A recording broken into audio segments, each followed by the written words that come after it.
Am I the asshole for refusing to help? My neighbor, after she basically stopped my boyfriend. So I 27F moved into my apartment about a year ago. It's an older building, super thin walls, but the rent is cheap and the location is great. My neighbor, Rachel 33F, seemed friendly at first, kind of overly friendly, honestly, but I tried to be chill about it. She's one of those people who always wants to borrow something. Sugar, dish soap, my broom, my charger. You get the idea. Fast forward to about 4 months ago, when my boyfriend Evan 29M started staying over more often. Suddenly, Rachel became intense. Like asking super personal questions about him, complimenting him every time she saw him in the hallway, showing up at my door wearing makeup at 8 a.m. just to say hi. It was weird, but not dangerous, so I shrugged it off. Then it escalated. One night, Evan and I were watching a movie when we heard a faint knock-knock.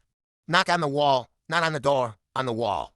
At first we thought it was pipes or something, but then Evan paused the movie and the knocking stopped. He hit play again, the knocking started again. We tried lowering the volume. It continued exactly in rhythm with the dialogue. Evan joked like, "Dude, is your neighbor listening to our TV?" And I laughed until I remembered that Rachel had once said, "Oh, I can kind of hear everything that happens in your living room." Thin walls, right? With this weird little smile. The next morning, I ran into her in the hallway. She said, "Movie last night," without even saying hello. That's when I knew she'd been listening. It gets worse. Later that week, Evan and I left the apartment to go get dinner. My apartment door had barely shut when I heard hers open behind us.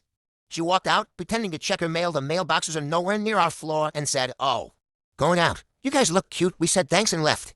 When we got back an hour later, she was in the hallway again, with wet hair. At 9:30 p.m., just standing there waiting for her laundry. She said, "Good date," and went back into her apartment without any laundry. I started avoiding her after that. The last week is when the AITA part happens. Her power went out during a storm. She knocked on my door, asking if she could hang out for a bit with her light. I told her sorry, but Evan was over and we were busy. She immediately switched tones and said, "Can't he just leave early? I really need help." I said no, that we weren't comfortable having people over that late. She huffed, muttered something like ungrateful, and stomped off. Now she's been telling other neighbors I'm cold, selfish, and turning my back on a woman in need. One neighbor asked why I didn't just let her charge her phone or sit on the couch for a few minutes.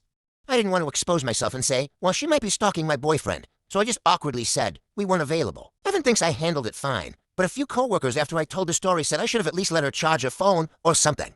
So AITA for refusing to help her, even if she made me uncomfortable. So am I the asshole for refusing to help her, even if she made me uncomfortable?